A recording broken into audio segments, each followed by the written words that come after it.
In 2 years' time, Larkhill Garrison will become one of the largest garrisons in the UK.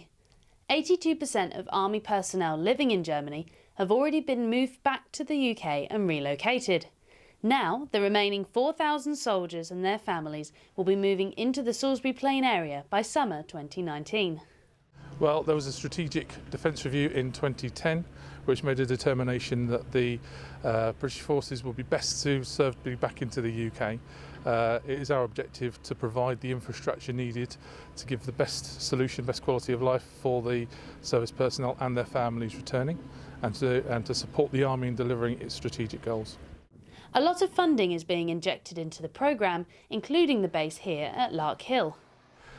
In the local area, around the Salisbury area, we're investing about £1 billion to provide service family accommodations, single living accommodations and technical, lots of infrastructure build going on.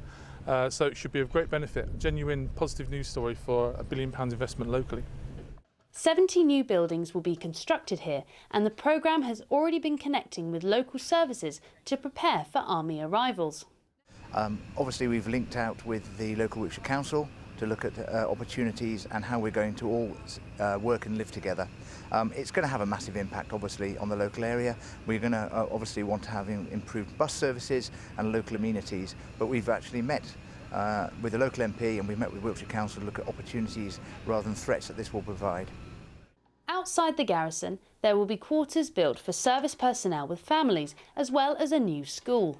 There are concerns from local residents that the programme would mean the garrison expanding beyond its perimeter. But the garrison say they're looking to integrate more within the local community. What they can see is a lot more involvement in the local community from the regiments. What we're going to do is we're going to target that as a garrison.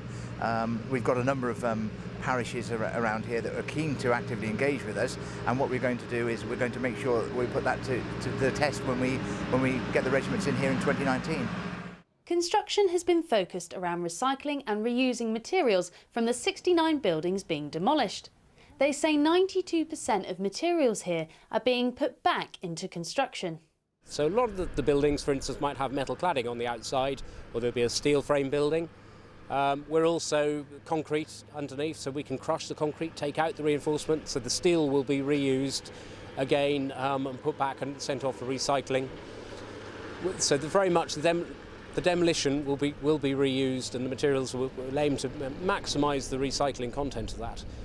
With regard to actual new construction products, we look at how we can segregate out the waste, and we also look at waste avoidance in the first place. So for instance, pallets, can they be reused? Timber waste might go off, the waste streams ends up and goes as a fuel, biofuel, wood chippings.